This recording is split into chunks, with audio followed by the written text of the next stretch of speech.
예, 첫 번째 이제 교차 상태 예방 방법인데요. 교차 상태 예방 방법에는 아까 우리가 교차 상태가 발생하게 되는 자원의 상호 배제 조건이 있었고요. 그 다음에 점유대기 조건이 있었고 비선점 조건이 있었고 그 다음에 순환 환영의 대기 조건이 있었는데요. 이런 조건들을 나타나지 않게 만들어 준다면 우리가 어, 교차 상태를 발생하지 않을 수 있다라는 그런 거에서 시작된 게 이제 예방 방법입니다. 우리가 나타나는 네 가지를 하나라도 우리가 막을 수만 있다면 어, 문제가 되지 않겠죠. 그래서 이제 교차 상태를 상호 배제 조건을 이제 방지하는 방법은요. 상호 배제라고 하면 우리가 전 시간에 이제 상호 배제를 왜 필요하다라고 배웠는지를 충분히 이해하고 계실 것 같습니다. 어떤 데이터가 있다 그러면 그 공유되는 스레드가 있다 그러면 그 스레드에서 공유되는 데이터를 막 올리다 보면 서로 올리다 보면 문제가 발생해서 그거를 이제 임계 영역이라는 걸 두어가지고 공유 자원을 이제 안정적으로 우리가 원하는 결과가 나올 수 있도록 쓰게 되는 건데요.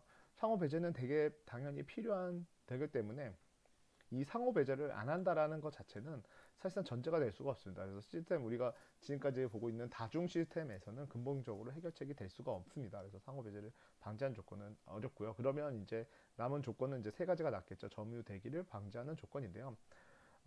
점유되기를 방지한다고 하면 프로세서가 수행 전에 자원을 모두 요청하고 획득해야만 프로세서가 이제 그 대기를 안 하겠죠. 모든 자원을 내가 아까 프로세서 P1이라는 애가 R1이 있고요. 그 다음에 R2가 있다면 요거 요청을 다 내가 요 두 개를 점유하지 않으면 모든 자원을 다 그러니까 포기하는 형태를 되는 거죠. 그래서 프로세서가 공유 자원에 대해서 요청이 필요한 경우 모두 할당 받을 때 경우에만 실행하는 거죠. 얘도 할당 받고 얘도 할당 받고 그러면 할당을 받지 못한다면 프로세서가 새로운 자원을 요청이 있으면 현재 할당 받은 자원을 반환하고 다시 요청한다. 그러니까 제가 이거를 할당을 못 받을 확률이 있으면 나는 그냥 계속 대기하게 되는 거죠. 그래서 이렇게 대기하게 되면 이 모든 거를 할당을 받을 때까지 항시 대기한다는 겁니다. 그래서 이 조건을 모두 다 받을 때까지 대기하는 거니까 점유를 하거나 아니면 그냥 계속 대기를 하거나 그렇죠. 그런 상태가 되니까 자원의 효율성이 너무 떨어지게 되겠죠. 어떤 자원은 누군가는 얘만 빨리 갖다 쓰면 되는데 걔 때문에 얘는 뭐 얘를 2번을 가지고 뭘 할 수 있는 게 있을 수도 있지만 그런 걸 못 하고요. 그다음에 기하 상태가 계속 발생할 수 있습니다. 그러니까 이 프로세서는 아무 문제가 없는데요. 자원을 할당을 모두 받을 때까지 아무것도 못 하기 때문에 모두 받는 조건이 까다로운 애가 있을 수 있습니다. 그러니까 뭐 누군가는 R1, 2, 3, 4, 5 여러 개의 자원을 동시에 갖다 써야지 되는 상황인데 얘가 한 번에 자원을 받기는 매우 어렵겠죠. 왜냐하면 다른 애들은 뭐 R1만 쓰는 애도 있고 2, 3번, 2, 3번을 쓰는 애들이 있을 수 있고요. 4, 5번, 뭐 3, 4, 5번을 쓰는 애들이 있는데 그런 애들은 좀 빠르게 프로세서를 할당 받아서 자기가 쓰는 시점에 이제 다 사용하고 반환하겠지만 얘 같은 경우는 많은 자원을 요청하다 보니까 한 번도 제대로 된 운영을 할 수 없는 기아 상태에 빠질 수 있는 상태가 발생했습니다. 그래서 점유되게 방지 조건도 쉽진 않을 거고요. 비선점 조건 방지, 비선점 조건을 이제 방지하는 방법인데요. 그러니까 자기가 이제 선점하고 있는 것들을 강제로 회수당할 수 있는 겁니다. 그러니까 내가 어떤 레지스터 1번을 가지고 있었는데 할당 받아놓고 레지스터 2번을 요청하고 있는데 레지스터 2번을 요청하고 있는데 프로세서 1번이죠. 프로세서 1번이 이걸 요청하고 있었는데 할당 받은 상태도 요청하고 있었는데 너 이거 어차피 할당 못 받아 그러면 내가 누구 강제적으로 얘를 뺏어 가지고 다른 애한테 줄 수가 있겠죠. 예. 그래서 그런 것들을 강제로 해소하는 방법이긴 한데 이것들도 문제는 있습니다. 뭐 방법은 어떻게 보면은 자기가 쓰지도 못하는 거 당연히 뺏어 가는 것도 좋지만 어쨌든 우리가 강제로 해소하는 방법은 오버헤드가 너무 큽니다. 그리고 프로세서가 강제로 해소하는 기능도 구현하기도 간단치가 않습니다. 이거는 또 그러면 그 위에 있는 상위 단에 있는 OS에서 뭔가를 구성하기 때문에 그리고 이제 빈번하게 발생하지 않을 때만 좋다는 거는 강제로 해소를 계속 당하면 당할수록 뭔가 어떤 데이터를 출력하기 위해서 프로세서 1번이 데이터를 출력하기 위해서 프린트 메모리에다가 반 정도 써놓은 상태에서 메모리에다 막 다 집어넣고 이제 어떤 누군가만 오면은 이거 프린트만 하면 되는데 이때 그냥 메모리에 있는 거 강제로 회수당해서 다 삭제되면 다시 또 일을 해야겠죠. 그래서 이런 것들도 좋은 상황은 아니다라는 거를 드리는 겁니다. 순환대기 이제 조건을 이제 방지하는 방법인데요. 아까도 이제 어떤 프로세서 여기서는 이제 스레드가 되어 있네요. 스레드가 레지스터 1번, 1번을 점유한 상태에서 2번을 요청하고요. 그 다음에 얘는 2번을 점유하고 있는 상태에서 3번을 요청하고, 그 다음에 레지스터 3번은 스레드 3번에 할당 받은 상태에서 다시 레지스터 4번을 요청하는 상태고요. 스레드 4번은 4번을 할당 받은 상태에서 이런 식으로 레지스터 1번을 요청하는 상황이 만들어졌습니다. 그래서 이런 요청하는 상황이 만들어졌을 때 이거는 지금 순환적인 사이클이죠. 그래서 요 어떤 사이클 하나만 우리가 잘 부실 수만 있다면, 여기에 요 고리를 하나만 뽑아낼 수만 있다면 누가가 먼저 할당을 받을 거고, 그렇게 할당을 받을 수만 있다면 먼저 업무를 끝낼 테니까요. 얘가 누군가 하나가 업무가 끝나면 그 다음에 또 술술술 이제 다 프로세스가 또 동작을 하게 될 테니까요. 순환고리를 방지하는 방법인데요. 그래서 뭐 방법으로는 오름차순으로만 자원을 요청하자라는 건데요. 뭐 이게 꼭 맞는 방법 아니죠. 여기서 이제 이런 그림에서, 순환되게 그림에서는 맞을 수 있습니다. 그러니까 내가 자원을 요청할 때 가장 먼저 요청해야 될 자원은 내가 지금 요청하는 R1이나 R2 중에 가장 낮은 것부터 요청을 하는 거죠. 그래서 R1을 먼저 하고 R2를 획득하려. 근데 프로세서 2번도 R2를 요청하고 R3를 요청하는 형태가 되는 겁니다. 그럼 프로세서 3번 같은 경우도 당연히 R3를 요청하고 R4를 요청하게 되겠죠. 근데 프로세서 4번 같은 경우는 당연히 R4를 요청을 받고 그 다음에 R1을 요청을 했어야 되는데, 그 구조에서 이제 얘는 가장 낮은 것부터 하게 되니까 프로세서 4번 같은 경우에는 가장 낮은 게 R1을 먼저 요청을 하는 거죠. 근데 R1은 누구에 의해서 스레드 1번에 의해서 할당을 못 받기 때문에 그걸 받지 않으면 나는 그 다음으로 진행을 하지 않습니다. 그러니까 R4를 할당을 요청하지 않는다. R1을 요청을 받지 않는데 R4를 요청하지 않기 때문에 R4는 그냥 여유로운 자원이 되고, 그러면 T3 같은 경우는 R4를 쉽게 획득할 수 있어서 T3가 먼저 종료가 되고요. 나가게 되면 T2도 종료가 될 수 있고요. 그다음 두 번째 나가게 되고, 그다음에 T1이 나가면 그 다음에 T4가 들어갈 수 있습니다. 항상 누군가가 자원을 양보하거나 하면 가장 마지막에 자기한테 이제 그런 상황이 오는 경우가 많이 있겠죠. 그래서 양보한 사람이 이 모든 프로세서 스레드 중에서는 가장 느리게 처리가 되는 게 있습니다. 어쨌든 이것도 단점은 있습니다. 자원에 대한 접근이 불필요하게 거부하기 때문에 비효율적이다. 우리가 거부를 많이 받겠죠. 네. 자원을 요청할 때마다 얘 같은 경우는, 아니면 이쪽에서 이런 식으로 순환을 하다 보면 거부가 많이 발생하게 될 겁니다. 그래서 좀 어, 접근을 거부하기 때문에 비효율적이고, 그다음에 1년 번호를 부여하는 건 쉽지가 않습니다. 어떤 레지스터가 있는데 우리 레지스터에 무슨 번호가 있어서 누가 오름차순으로 누가 우선순위가 높고 누가 이렇게 존재하니까 이 순서대로 너네들이 해라라는 거를 제공하기가 쉽지 않을 수 있다는 겁니다. 그래서 그런 게 쉽지 않기 때문에 얘도 예방 방법에서는 그렇게 크게 좋은 방법이 아니라고 나타내고 있습니다. 그래서 교차 상태 예방 방법이 이제 그 문제가 있다 보니까 그 방법들을 좀, 교차 상태에 대해서 여기 좀 잘못됐네요. 네, 이건 해피입니다. 해피라는 개념이 나타났습니다. 예방 방법은 교차 상태를 발생하는 것들을 우리가 방지해서 얘를 이제 교차 상태가 안 일어나는 것을 하는 거였는데요. 이거는 교차 상태가 일단 일어나는 거는 일어나되 우리가 그러면 회피를 해보자라는 거에 초점이 맞춰져 있습니다. 그래서 덜 엄격한 조건으로 자원을 좀 더 효율적으로 사용해보자라는 게 이제 회피라는 개념이고요. 그래서 어, 예방보다는 회피가 자원을 더 효율적으로 사용할 수 있고 병행성도 좀 향상된다고 합니다. 그래서 회피하는 방법에는 시스템을 뭐 중단하는 방법과 이제 뭐 자원 할당 거부하는 건데, 이거는 지금 뒤에 가서 한번 알고리즘들이 있으니까요 보시면 될 것 같고요. 이, 이 자원 할당 거부하는 알고리즘은 뱅커스 알고리즘이라고 해가지고 네, 한번 보시면 될 것 같습니다. 시스템 상태에서는 이제 우리가 해피를 하기 위해서 시스템의 어떤 상태를 넣게 됩니다. 그래서 프로세서들의 이제 상태가 어떻게 구성이 되어 있는지를 나타내면서 내가 안정적인 상태인지, 이 프로세스들이 안정 상태인지 아니면 불안정 상태인지, 그러면 만약에 불안정 상태라고 하면 불안정 상태에서도 최악의 경우에는 교차 상태가 발생할 수 있다라는 거를 이제 나타내고 있습니다. 그래서 불안정 상태에서 불안정 상태로 갔다는 것은 교차 상태가 발생하기 쉬운 상태이기 때문에 우리는 프로세서를 안정적인 상태를 계속 유지하자라는 개념이 될 겁니다. 그래서 그런 상태를 위해서 교차 상태가 어, 발생하는 것을 회피하는 방법을 사용하고 있는 겁니다. 그래서 대신 이제 그건 가정이 필요합니다. 어떤 가정이 필요하냐면 프로세서의 수가 고정되어 있어야 된다. 이건 참 되게 큰 문제가 되는 거죠. 우리가 회피를 하려고 그러면 지금 안정적인 상태로 계속 유지를 해야 되다 보니까 안정적인 상태를 가기 위해서는 프로세서가 어느 정도 뭐 유동적으로 계속 변하거나 계속 증가하면 그런 것들을 계산하는 데 있어서 더 오버헤드가 많이 걸리겠죠. 그래서 고정적인 프로세서 수가 필요하고요. 그다음에 자원의 종류와 수가 고정되어 있다라는 것도 참 이것도 어려운 부분이긴 합니다. 그리고 프로세서가 요구하는 자원의 수량도 알고 있어야 되고요. 그다음에 프로세서가 자원을 사용 후 반드시 반납해야 된다라는 조건들을 가정하고 있습니다. 그래서 이 회피하는 방법도 사실은 어떤 OS에서 지금 유용하게 사용하고 있는 방법이 아니기 때문에 제가 좀 빠르게 내용을 넘어가고 있습니다.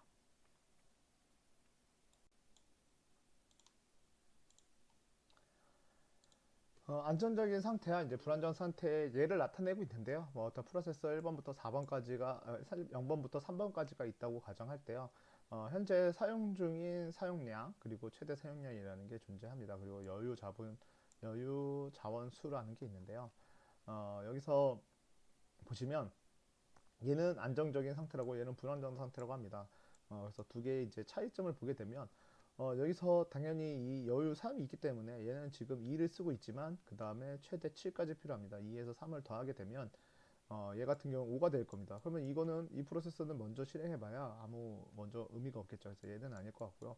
그 다음에 얘도 3을 더해주면 1과 3을 더해주면 4가 됩니다. 근데 얘도 8개가 필요하기 때문에 이러면 계속 무한대로 대기하겠죠. 얘도 아니고요. 대신 프로세서 2번이 존재를 하게 됩니다. 2번 같은 경우에는 만약에 두 개만 제공해줘도 4가 되기 때문에 프로세서 2번은 쉽게 프로세서를 완료할 수 있을 겁니다. 프로세서가 완료가 되면 얘가 가지고 있던 2도 반환하기 때문에 얘는 이 여유 자분이 5가 되고요. 5가 됐다는 얘기는 뭐 5를 여기다 더한다고 해서 플러스 3번에 더한다 해서 얘는 7이 되기 때문에 얘도 지금은 안 되겠지만 아까 전에 안 됐던 프로세서 1번 같은 경우는 어, 지금 5가 있기 때문에 여기서 2를 더해서 5를 만약에 제공한다면 7을 받기 때문에 얘도 완료를 할 수 있습니다.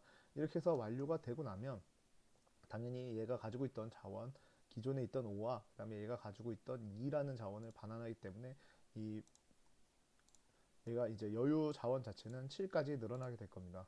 7을 받는 순간은 7을 받는 순간 프로세서 3번은 당연히 동작이 안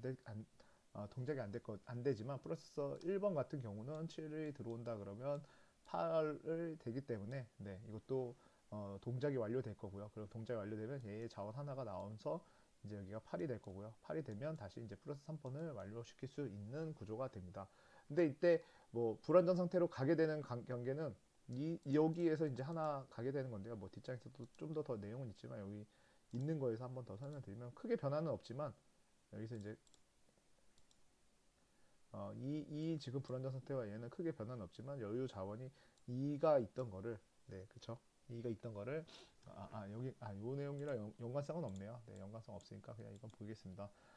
얘 같은 경우는 여유 자원이 하나가 있는데 여유 자원을 얘를 한 개를 준다 하더라도 여기는 6이 되지 않습니다. 그래서 이 프로세서 1번도 구동이 안 되고요. 여기는 당연히 한 개를 준다고 해도 2기 때문에 구동이 안 되고요. 그 다음 프로세서 2번에도 한 개를 줘도 3이기 때문에 구동이 안 됩니다. 그러면 얘도 구동이 안 되고 얘도 구동이 안 되고 지금 이 상황에서 이 프로세스가 이런 상황이 왔다고 하면 지금 이제 어떤 프로세스는 간에 이런 자원들을 다 요청하게 되면 교차 상태에 지금 빠질 수 있는 조건이 구성이 되어 있는 겁니다. 물론 이 상태에서 아직 불안정 상태이긴 하지만 교차 상태에 들어가기 전이긴 하죠. 그 대신 어쨌든 여유 자원을 요청하게 되면 문제가 발생할 수 있다는 것을 지금 아직까지 교차 상태는 아니지만 왜냐면 여유 자원이 하나 있기 때문에 여유 자원을 누군가가 가져가게 되면 그때부터는 이제 100% 교차 상태로 넘어가게 되는 것을 확인할 수 있을 겁니다. 그래서 지금 아까 이제 잘못 할당됐을 때 교착 상태가 어떻게 발생하는지에 대해서 이제 나타내는 이 표가 될 것 같습니다. 아까 제가 앞부분에서 좀 설명드렸려고 했던 부분이 연속성이 없어서 여기에 이제 맞춰서 설명을 드리는 건데요. 자원이 여기 3이 있습니다. 3이 있었고 아까랑 똑같은 상황인데요. 당연히 우리가 볼 때는 가장 유력하게 받아야 될 부분은 프로세서 2번이 맞습니다. 그래서 2번한테 만약에 할당이 된다 그러면 큰 문제는 없겠지만 어쨌든 누가 먼저 자원을 또 가져갈지를 모르는 거니까요. 그래서 자원 요청은 언제든지 발생할 수 있기 때문에요. 지금 P0에서 자원을 요청하게 됩니다. 자원을 요청할 때 만약에 P0의 자원을 한 개만 더 준다 그러면 아직까지는 괜찮은 상황이 될 수는 있습니다. 아직까지는 괜찮은 상황이 될 수 있기 때문에 자원 프로세스 1번이 요청했을 때는 오케이가 될 수 있습니다. 이때까지만 하더라도 안정적인 상태인데요. 반대로 프로세스 1번이 자원 한 개를 요청하게 되면 이건 불안정 상태가 됩니다. 왜냐하면 이때 다시 한번 우리가 불안정 상태를 계산하는 공식으로 좀 계산을 해보면 여러분들이 충분히 알 수 있을 겁니다. 뭐 프로세스 2번을 완료를 딱 치게 되면 프로세스 2번은 당연히 두 개가 들어가서 4가 되기 때문에 프로세스 2번이 완료가 되고 그러면 여기에 4가 반환이 됩니다. 여기에 여유 자원이 4가 있다 하더라도 프로세스 0번도 못 끝내고요. 프로세스 1번도 못 끝내고 프로세스 3번을 못 끝냅니다. 그러니까 결국은 불안정 상태로 들어오게 된 겁니다. 프로세스 1번이 자원 하나를 요청함으로써 이런 상황이 발생할 수 있기 때문에 이럴 때 이제 불안정 상태다. 아직까지는 뭐 괜찮긴 하지만 결국은 최종적으로는 교차 상태에 빠질 수밖에 없는 구조를 가지게 되는 겁니다. 그래서 어떤 누군가가 자원을 요청할 때 이 자원이 요청되고 난 다음에도 이 프로세스들이 잘 되고 있는지를 충분히 확인해야 될 필요가 있습니다. 그래서 그 우리가 이제 은행가 알고리즘이라서 뱅커스 알고리즘이라고 하고요. 뱅커스 알고리즘이라는 용어가 이제 가장 유명하긴 합니다. 그래서 어, 다익스트라라는 사람이 은행가 알고리즘을 이제 만들어낸 건데요. 좀 사실은 대단하신 분이겠죠. 이제 어쨌든 그분이 이제 그 당시 초창기에 이제 에서 이제 그런 교차 상태를 회피하기 위한 방법으로 은행가 알고리즘을 만들어냈고요. 은행가 알고리즘은 은행에서 이제 대출을 하는 알고리즘이라고 생각하시면 될 것 같습니다. 대출하는 상황이랑 동일하게 이제 우리가 계산을 해보겠다. 그 대신 어떤 프로세서의 구조에 맞게 이제 그런 걸 좀 변경을 했겠죠. 그래서 그런 걸 나타낸 거고. 그래서 은행에서는 당연히 대출할 수 있는 돈은 뭐 1,000만 원이 있으면 1,000만 원을 가지고 사람들을 빌려줘야 되는데 1,000만 원이 있는데 2,000만 원을 빌려달라는 사람한테 은행에서는 당연히 빌려줄 수가 없겠죠. 대신 뭐 1,000만 원을 빌려달라는 사람한테 1,000만 원을 빌려주고 그 사람이 이제 이자를 해서 1,100을 만들고 이걸 불려서 나중에 최종적으로 2,000만 원을 필요한 사람들한테까지도 돈을 빌려줄 수 있는 구조를 만들 수 있는 것들이라고 생각하시면 됩니다. 그런 개념을 가지고 이 은행가 알고리즘을 만들었다고 생각하시면 될 것 같고요.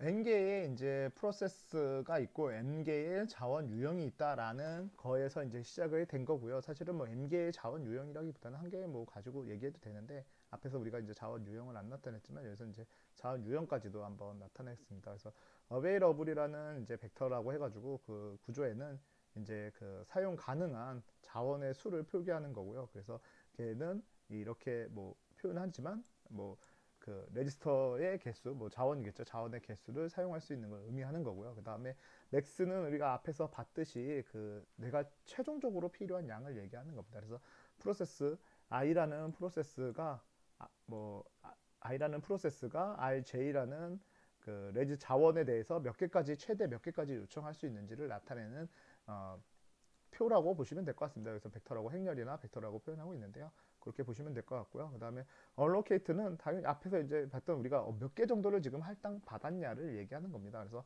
얘도 똑같이 이제 프로세서 자원이 R1을 최대 지금 몇 개까지 지금 할당 받아놨냐. 앞으로 받을 거는 넥스랑 allocate를 빼게 되면 알 수 있겠죠. 그 내용이 바로 need가 되는 겁니다. 나는 몇 개가 더 필요하다. 난 요청이 필요하다라는 거를 표현하는 겁니다. 그래서 말은 이렇게 적혀 있는데요. 말은 좀 어렵게 적혀 있고 여러분들이 좀 읽으면서도 좀 헷갈릴 수 있지만 우리가 한번 어떤 문제를 한번 풀어보면 쉽게 또 여러분들이 이해하실 수 있을 거라고 생각합니다. 그래서 좀 넘겨보시면 용어도 여기 1단계, 2단계, 3단계가 있습니다. 어떤 P라는 프로세스 하나가 자원을 요청할 때, 그러니까 내가 자원을 할당받고 싶을 때, 요청이 있을 때 그게 니드보다 크냐? 당연히 니드보다 클 수는 없겠죠. 이런 구조는 있을 수가 없겠죠. 내가 맥스가 10개짜리인데 지금 내가 11개를 요청한다? 그러면 상식적으로 말이 안 되기 때문에 이 단계는 있을 수는 없겠지만 오류라고 생각되기 때문에 이런 건 있을 수 없고요. 그러니까 뭐 이거는 무조건 2단계로 넘어갈 거예요. 2단계에 넘어가는데 내가 가지고 있는 자원이 만약에 얘가 요청이 뭐 3개가 지금 들어왔는데 3개가 들어왔는데 내가 지금 가지고 있는 자원 자체가 어베이러블한 자원이 뭐 2개밖에 없다면 요 단계는 부족하기 때문에 얘는 대기해야 되고, 만약에 내가 자원이 4개 있다면 일단은 제공을 할 수 있습니다. 여기 4개 있으니까 3개 제공하고 나는 어베이러블이 하나만 되는 구조를 가지게 될 겁니다. 그래서 할당하는 거에 대한 방법을 나타내고 있는 거고요.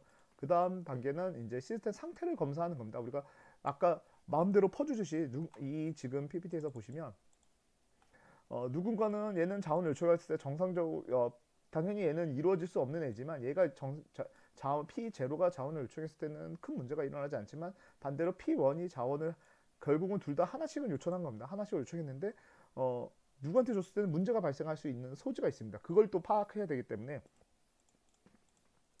이 요청은 요청난대로 무조건 줄 수는 있겠지만 어쨌든 줬을 때 불안정 상태가 될 수도 있는 거고 안정 상태가 될 수도 있는 거기 때문에 그거를 파악하는 애로 불안정 상태인지 아닌지를 파악하는 또 이런 알고리즘은 여기에 존재합니다. 그래서 뭐 워크랑 피니시라는 애를 놔둬서 워크랑 피니시라는 애를 이용해 가지고, 만약에 피니시가 지금 뭐 프로세스가 있으면 어떤 피니시 깃발 같은 거라고 보시면 될 것입니다. true로 false로 얘는 아직 완료가 되지 않았구나, 완료가 되지 않았으면 워크라고 해서 워크라는 걸로 내가 지금 어느 정도의 값을 가지고 있는데 이 값을 얘네한테 제공해 줄 수 있는 양이겠죠. 니드가 필요한 양만큼 내가 제공해 줬을 때, 워크를 제공해 줬을 때 충분히 얘가 운영이 가능하겠다라는 거를 보면서 이제 다음 단계로 넘어가고요. 그 다음에 얼로케이터와 워크를 합쳐서 이 값이 전체적으로 아직까지는 이 값이 워크가 크다고 하면, 아니면 그 작업이 다 끝나서 다시 반환이 된다 그러면 이것들이 다시 2개가 합쳐져서 나한테 돌아오는 그런 구조를 이용해서, 이게 아직까지도 계속 모든 애들이, 이 구조가 모든 애들이 true가 된다고 하면 이 시스템은 아직은 안정 상태라고 볼 수 있는 겁니다. 그래서 이 단계가 계속 이 1단계, 2단계, 3단계, 4단계를 계속, 4단계는 아니겠죠. 예, 4단계를 계속 캐치하면서 1단계, 2단계, 3단계라는 걸 계속 캐치하면서 나가다 보면 최종적으로는 이게 지금 안정적이다 아니다라는 걸 파악하는 단계가 됩니다. 그래서 한번 이 말로만 보고는 제가 이 설명으로는 완벽하지 않을 수 있기 때문에 한번 요 실습을 통해서 한번 제가 이걸 가지고 한번 하는 거를 한번 해보시면 될 것 같습니다. 그래서 이제 프로세서들의 이제 얼로케이터, 이제 이거는 할당받은 양을 얘기하는 거고요. 할당받은 값은 자원이 A, B, C, D라는 자원이 있습니다. 그래서 A, B, C, D라는 자원이 있고요. 이만큼 자원을 누구는 이렇게 할당받았고, 누구는 이렇게 할당받았고, 누구는 이만큼 할당받았다는 거를 4개를 나타내고 있습니다. 그 다음에 맥스는 지금 얘가 최종적으로 필요한 이 A, B, C, D에 대한 자원에 대해서 이만큼이 필요하다는 것을 우리가 알 수가 있습니다. 그래서 이렇게 많은 자원들이 이제 들어오게, 한 명이라도 이게 자원이 들어가게 되면 그거를 이제 해지해 주거나 이런 것들을 볼 수 있을 거고요. 나 맥스라는 애는 그거고요. 그래서 이 맥스에서 얼로케이트를 빼게 되면은 그 니드라는 값이 나올 겁니다. 그래서 당연히 이것도 보시게 되면은 얘는 지금 2개, 빵개, 1개, 1개를 받았는데 3개, 2개, 1개, 4개가 있다 보니까 당연히 2개를 받았으니까 여기 1이 되는 거고요. 그 다음에 얘는 B라는 자원은 하나도 할당받지 못했기 때문에 2가 되는 거고, 그 다음에 여기도 그 하나를 할당받았기 때문에 여기 0이 되는 거고, 그 다음에 책에 4개가 필요한데 여기에 3개가 지금 1개를 할당받았기 때문에 여기는 3개라고 표현이 되고 있습니다. 그리고 이제 남은 자원이 이만큼을 있다는 걸 얘기하고 있는 겁니다. 그래서 이 자원들을 가지고 우리가 어떻게 얘를 돌렸을 때, 이런 계산을 해봤을 때 아직까지는 안정적으로 돌아가겠구나 라는 거를 되면은 안정 상태가 되는 거고요. 이 자원을 가지고 안정적으로 만약에 못 돌린다 그러면 그거는 불안정 상태가 되는 거겠죠. 그래서 그걸 가지고 계산해 볼 건데요. 지금 보시면은 이쪽에 있는 내용들을 가지고 기반으로 하고 있습니다. 그래서 우리가 필요한 거는 워크랑 그 다음에 피니시라는 게 필요한데요. 이거는 여기에 이제 뭐 테이블 하나 더 만든다고 생각하시면 될 것 같고요.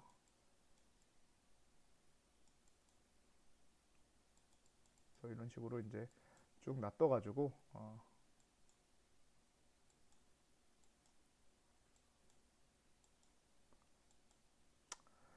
다 이제는 아직까지는 이 프로세서들이 완료되지 않았기 때문에 여기는 이제 F라고 표현을 할 거고요. 그렇죠? 워커의 최초의 값은 1, 2, 2가 될 겁니다. 어베이버의 값을 가져오는 거고요.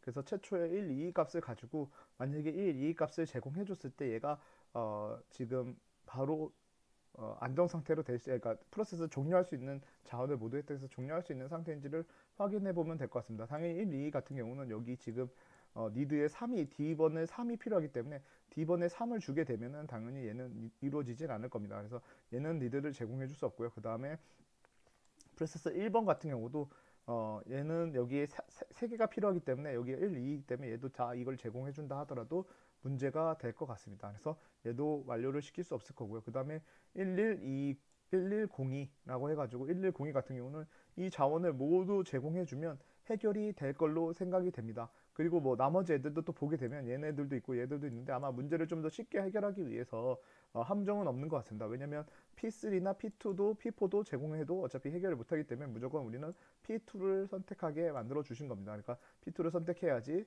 그 자원들을 해제된 걸 가지고 또 누군가를 선택할 수 있을 것 같습니다. 그래서 P2에다가 이 자원을 할당을 하게 되면요. 네. 그러면 이 프로세스 2는 완료가 될 겁니다. 뭐냐면 뭐 112니까요. 그러니까 충분히 제공해 줄 수 있고요. 그래서 얘는 이런 식으로 true가 될 거고요. 지금 보시면 뒷장에 보면 어, 피니시가 펄스일 때 그리고 니드보다 워커가 어쩌면 더 크다. 누가 더 크냐를 얘기한 거죠. 그래서 요 조건이 모두 완료가 됐다면 요 조건이 모두 됐다면 그러면 피니시를 true로 바꿔줘라. 저는 그래서 true로 바꿔줬습니다. 여기 보시면 true로 변경해줬고요. 이걸 다 제공해줬기 때문에 그랬을 때 이걸 한 상태에서 네, 그쵸? 이걸 한 상태에서 다시 뭐 어, 이 지금 있는 것들을 다시 돌려받는 겁니다. 걔가 가지고 있는 얼로케이션 돼 있던 얘가 가지고 있던 이 얼로케이션까지도 저는 돌려받게 되는 겁니다. 그래서 이 얼로케이션이 돌려받아서 여기에 1, 2 워커에 이제 저 숫자가 진행하면 4가 들어왔기 때문에 5 그리고 2, 2 그리고 5가 될 겁니다. 그렇죠? 이게 돌려받은 거죠. 그래서 아까 3번 단계, 이 3번 단계에 의해서 워커랑 지금 얼로케이션 된 걸 다시 합쳐서 얘를 워커에다 넣어줘라. 이게 되는 겁니다. 그리고 얘는 피니시는 true로 해라. 네, 그래서 2단계에서 3단계를 거쳤다가 4단계로 가는 건데 여기서 지금 제가 이가 없으면 4단계로 가라고 하니까 네, 그래서 그랬군요. 네, 이거는 제가 잘못 봤습니다. 네, 이건 잘못 봤고 제가 요걸 하나 요렇게 두 개의 상태를 확인했고 그러면 얘는 요거는 걔는 프로세스는 완료했다고 생각을 하기 때문에 요걸 하고 그다음에 true로 변경해주고 다시 2단계로 돌아오는 작업을 방금 했습니다. 그래서 지금 워커 같은 경우는 그 5, 2, 5가 되어 있는 상태입니다.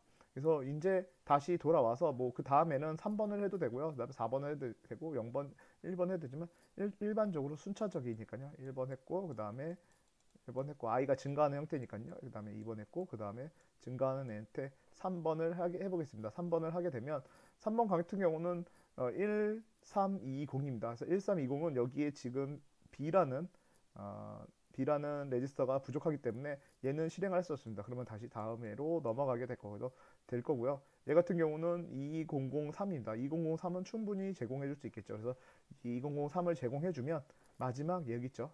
프로세서 4번에 대해서 true로 변경을 해주고요. true로 변경해주고 요 값을 여기다가 더해주면 되겠죠. 그래서 요 값을 더해준 값 6, 2, 5, 5가 될 겁니다. 그 다음에 다시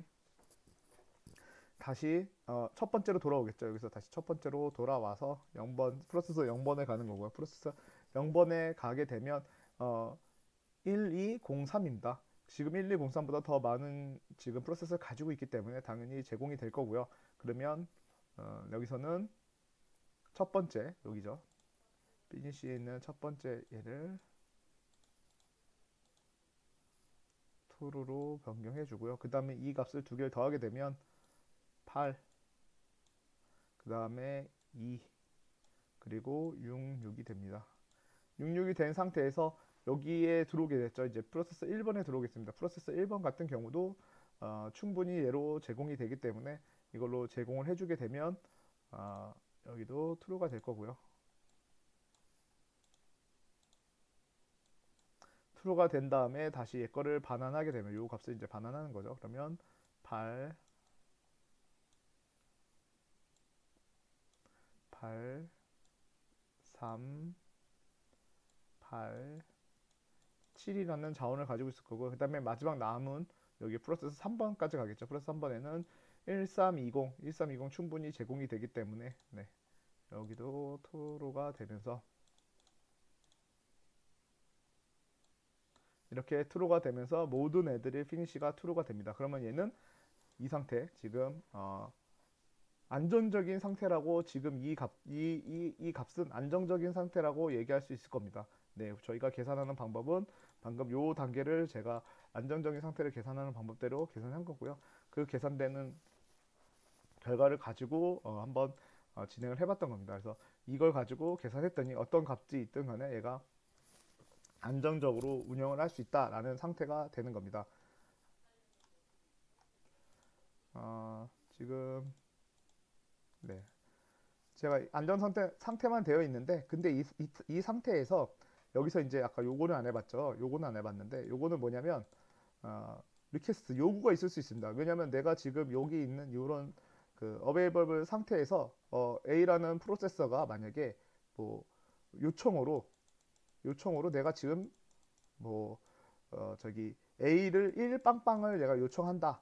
그랬을 때는 1빵빵을 줄 수 있는지 없는지를 계산하는 방법이 됩니다. 그래서 1빵빵을 요청하게 되면 지금 이런 상태라고 보시면 될 것 같아요. 여기서 이렇게 이게 요청하는 상태를 나타낸 건데, 얘가 요청하는 자원을 요청하는 상태, 하나를 요청하는 상태죠. 그래서 하나를 P1이 요청할 때 여기로 들어가는 거, 그리고 아니면 P1이 요청했을 때 열로 들어가는 거, 여기가 1번이 열로 들어가는 거고, 아니면 열로 들어가는 걸 선택하는 건데, 요청은 누구든지 할 수 있습니다. 왜냐하면 내가 가지고 있는 여유 자원이 있다 그러면 누구든지 요청할 수 있지만, 이런 요청이 끝나고 나면 뭘 해봐야 되냐면, 요청이 끝나고 나면 이런 안정 상태를 검사를 다시 해야 됩니다. 그래야지 내가 지금 요청을 받아들이고 난 다음에 이가 안전인지 불안전 상태인지를 확인할 수 있습니다. 그래서 요청은 언제든지 할 수 있습니다. 대신 need보다, 내가 맥스로 가지고 있는 값보다 낮은 값을 요청하는 겁니다. 그래서 지금 여기서 보시면 내가 요청으로 플러스 1번이 이런 요청이 있었다. 그럼 요청은 당연히 need보다 낮고 available보다 높으니까 가능하다. 너 제공해 줄 수 있다. 그럼 여기는 이제 3이 되는 거죠. 만약에 3이 된 상태에서도 이 프로세서가 정상적으로 동작할 수 있을까요? available이 0이 되는 순간, 당연히 available이 0이 되는 순간은 이 조건, 지금 보면은 이 안정 상태 검사할 때 아까 우리가 볼 때 가장 먼저 제공받을 수 있는 얘인데, 얘가 요 A라는 애를 못 받는 순간 문제가 발생할 수 있겠죠. 그래서 누군가가 요청을 했을 때는 요청을 들어주는 거는 맞습니다. 요청을 들어줄 수 있습니다. 이 요청은 프로세서가 자원을 요청이 일어나면 요청은 들어줄 수 있지만, 그 요청이 일어나고 난 다음에 안정 상태냐 불안정 상태냐를 계산하는 거죠. 그래서 만약에 얘가 0이라면 우리가 아까 제가 했던 계산을 또 해보면 얘는 이번에는 불안정 상태로 떨어지게 될 겁니다. 그래서 그런 상태가 왔을 때를 알아채고, 그리고 빨리 불안정 상태냐 안정 상태냐를 빨리 체크함으로써 이 프로세서가 교차 상태를 회피할 수 있는 조건을, 이거 불안정 상태로 들어갔다. 그럼 다시 우리가 어떻게 다음번에 어떤 식으로 해야 될지를 알아가는 단계라고 생각하시면 될 것 같습니다. 근데 이 프로세스에도 단점은 있습니다. 뭐 프로세스 실행 전에 필요한 자원의 개수를 알아야 된다. 사실은 자원의 개수를 우리가 어느 정도 고정적으로 알고 있다라는 거는 쉽지 않은 일입니다. 그래서 거의 불가능에 가깝고요. 그다음에 프로세스 개수도 동적이기 때문에 프로세서가 뭐 하나라가, 우리가 프로세서 두 개 실행시키고 있는데 또 새로운 거 하나 실행시키지도 못하게 할 수는 없잖아요. 그러니까 우리가 윈도우 프로그램에서 뭐 여러 개의 프로세서 계속 실행이 가능하기 때문에 이것도 좀 불가능한 상태가 있고요. 그 다음에 교차 상태의 해피 알고리즘을 실행하면 시스템에 과부가 걸립니다. 방금 봤듯이 요청 한 번만 들어오게 되면 그 다음에는 모든 프로세스에 대해서 안정도 검사를 해야 됩니다. 이게 엄청난 과부하가 일어나겠죠. 제가 손으로 해도 지금 계산이 되게 복잡한데 이거를 계속 돌린다 그러면 어쨌든 시스템의 과부하는 계속 발생할 수밖에 없고요. 그다음에 항상 안전도가 불안정 상태를 방지해야 하므로 자원 이용률도 낮다. 뭐 요청이 들어왔는데 이 요청을 받아줬을 때는 내가 불안정 상태로 가. 그럼 나 요청을 안 받아줄게, 거부할게, 이런 거다든지 이런 내용들이 있을 수 있기 때문에 그걸 못 받아주면 어쨌든 자원을 못 사용한 거, 그러면 지금 프로세서는 대기를 할 수밖에 없기 때문에 자원 이용률도 되게 떨어지고 아직도 회피에는 불완전한 상태가 많이 존재합니다. 그래서 여기까지 해가지고 이번 시간은 휴식을 지나고 다음 시간 다시 진행하겠습니다.